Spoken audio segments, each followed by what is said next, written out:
Hola, en esta ocasión vamos a platicar sobre la historia natural de la enfermedad. ¿Qué es la historia natural de la enfermedad? Yo creo que antes tendríamos que, aunque ya lo vieron en su curso regular, conviene que veamos lo que es enfermedad.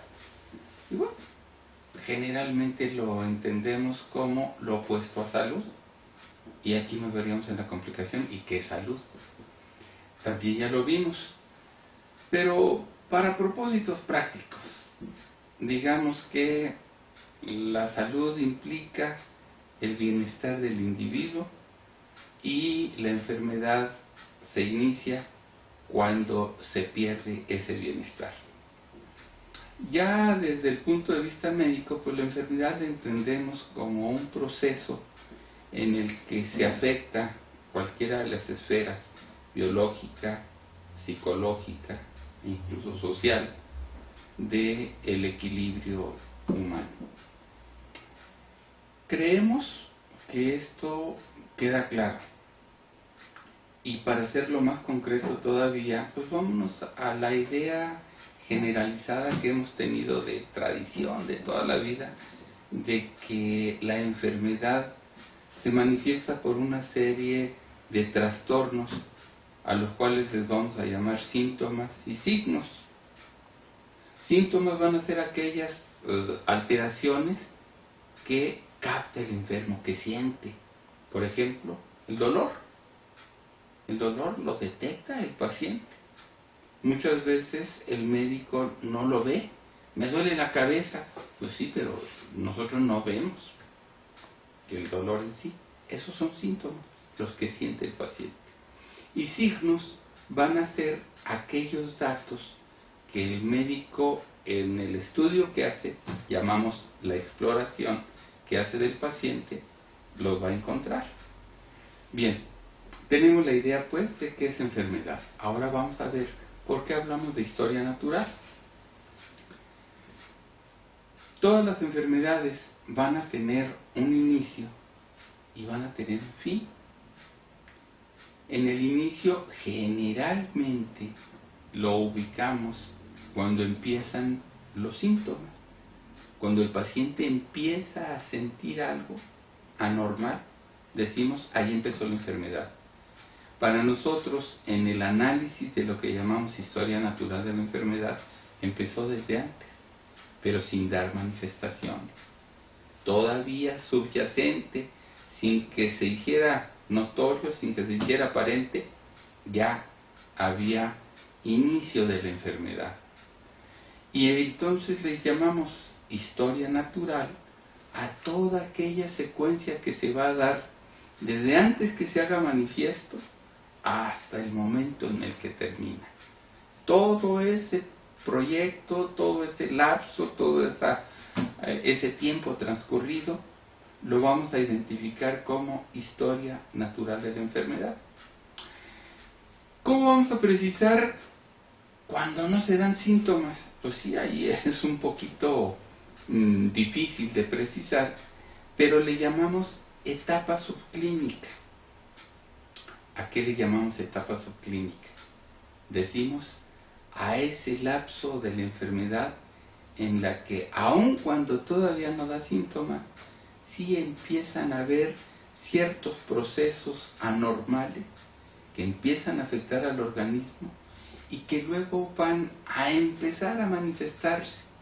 ¿Como cuáles manifestaciones se van a dar? Pues recuerden, todos hemos tenido experiencia en aquello de me siento medio mal, siento el cuerpo cortado, como que me siento desganado, decaído, y decimos, es que te vas a enfermar.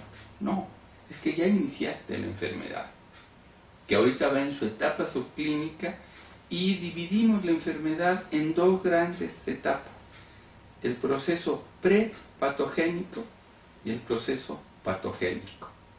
¿A qué le llamamos proceso prepatogénico? Cuando todavía no existe trastorno alguno de la enfermedad. Y el proceso patogénico, cuando empieza con estas alteraciones, vamos a decir genéricas, no nos dice nada el sentirnos medio mal, pero no sabemos si vamos a estar enfermos, decimos, del estómago, o si vamos a tener gripa, o si vamos a tener otra enfermedad más complicada.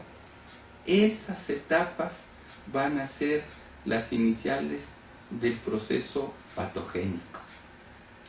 Y hacemos esta clasificación, esta separación, simplemente para recalcar cómo podemos aplicar medidas de prevención en el proceso prepatogénico y en el proceso patogénico. Nos quedó claro, tenemos por una parte el inicio oculto, subyacente, y luego ya la manifestación en todo su esplendor. De hecho, cuando empiezan los primeros síntomas, esto que decimos de decaimiento, de cansancio, a eso les llamamos pródromos, es decir, datos que nos están diciendo algo va a ocurrir, y luego ya se desarrolla la enfermedad. Cuando se desarrolla, va a concluir en dos situaciones: o se cura o se muere. En el caso de que se cure, podría ser que se tuviera una recuperación total, pero también podría ser que ya quedaran ciertos trastornos, ciertas limitaciones, decimos incluso ciertas secuelas, entendiendo por secuela aquellos daños irreparables que ya no se corrigen y que quedaron como consecuencia de una enfermedad. Por ejemplo, si en una fractura quedan limitación de ciertos movimientos, esa es una secuela. Acortamiento de la extremidad afectada, esa es una secuela. En el ejemplo de la parálisis facial, pues si queda cierta desviación de la comisura labial hacia abajo, si se queda con cierta limitación en el movimiento, esa es una secuela.